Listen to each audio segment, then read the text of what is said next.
आपको तैयारी करो,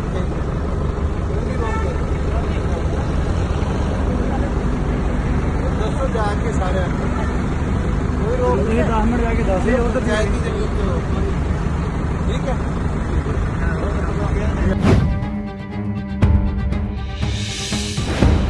सरकार का एक फैसला है जो किसानों को सड़कों पर उतरने के लिए मजबूर कर देगा। और अब डिप्टी सीएम का एक बयान है जो किसानों को चौंका दे रहा है। दरअसल मेरा पानी मेरी विरासत योजना के खिलाफ फतेहाबाद की सड़कों पर आज 52 गांव के हजारों किसान अपने अपने ट्रैक्टर के साथ उतर गए थे। किसान डीसी ऑफिस के लिए कूच कर रहे थे। इस बीच डिप्टी सीएम दुष्यंत चौटाला का काफिला वहां पहुंच गया। दुष्यंत ने अपनी गाड़ी रुकवाई और किसानों से सीधी बात करते हुए कहा कि धान बिजाई पर रोक नहीं है, जाइए खेत में बिजाई की तैयारी करो। सरकार ने सिर्फ पंचायती जमीन पर ही रोक लगाई है।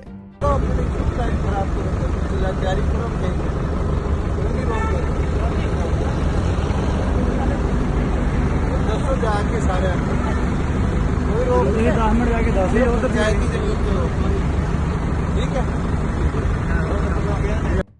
दरअसल गिरते भूजल को रोकने के लिए सरकार द्वारा प्रदेश में धान बिजाई का रकबा 50% से कम करने के लिए ये योजना लागू की गई। और इसी योजना के विरोध में आज हजारों किसान फतेहाबाद में ट्रैक्टर लेकर सड़कों पर उतर आए थे। किसान लघु सचिवालय पहुंचने ही वाले थे कि रास्ते में दुष्यंत चौटाला का काफिला किसानों के बीच पहुंच गया, जहां दुष्यंत ने किसानों को कहा कि कोई रोक नहीं है, जाइए धान बिजाई की तैयारियां कीजिए।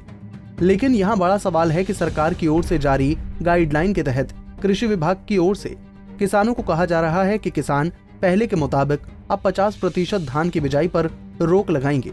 तो ऐसे में दुष्यंत का ये कहना कि बिजाई पर रोक नहीं है कहां तक जायज है। हमारे जो रतिया ब्लॉक में 52 गांव हैं, इसके लिए हमने 43 हमारे जो प्राइमरी वर्कर हैं, उसमें एडीओ हैं, उसमें बीओ हैं, हमारे इंस्पेक्टर्स हैं, उनके हमने ड्यूटी लगाई है। और प्रत्येक 6 से 8 गांव के ऊपर हमने क्लास 2 का अधिकारी लगाया है। वो गांव-गांव में जाके इसके सरकार की स्कीम के बारे में प्रचार करेंगे और किसानों को बताएंगे कि जो हमारा जो है इस बार जो भूमि जो जल है हमारा गिरता जा रहा है, और आप इस पैडी की जगह जो ये फसलें हैं, कपास है, मक्का है, दलहनी फसलें हैं, ये लगाएं, जिससे कि सरकार की जो मंशा है, जो सरकार का जो टारगेट है, जो 50% एरिया घटाने का, वो पूरा हो सके।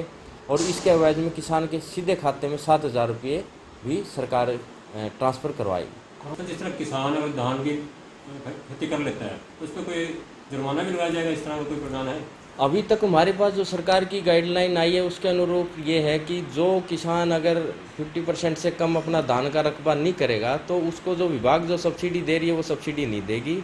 और इसके अलावा जो उसकी जो फसल जो खरीद है उसकी फसल खरीद नहीं होगी। अभी तक तो हमारे पास यही आदेश आए हैं। अभी इस योजना के तहत सरकार किसानों को वैकल्पिक फसलों की बिजाई के लिए प्रेरित कर रही है और किसानों को 7,000 सब्सिडी के रूप में भी दिए जाने का प्रावधान है। वहीं दूसरी ओर सरकार की इस योजना के खिलाफ जाकर धान बिजाई करने वाले किसानों की फसल ना खरीदने और 7,000 सब्सिडी नहीं देने की कार्रवाई का प्रावधान भी है। ऐसे में अब सवाल यही है कि क्या अधिकारी झूठ बोल रहे हैं या फिर डिप्टी सीएम दुष्यंत चौटाला पूरा सच बोल रहे हैं। फिलहाल तो किसान अब गुमराह हो चुके हैं कि वो सरकारी आदेश को माने या दुष्यंत चौटाला का कहना। फतेहाबाद से रमेश भट्ट, पंजाब केसरी टीवी।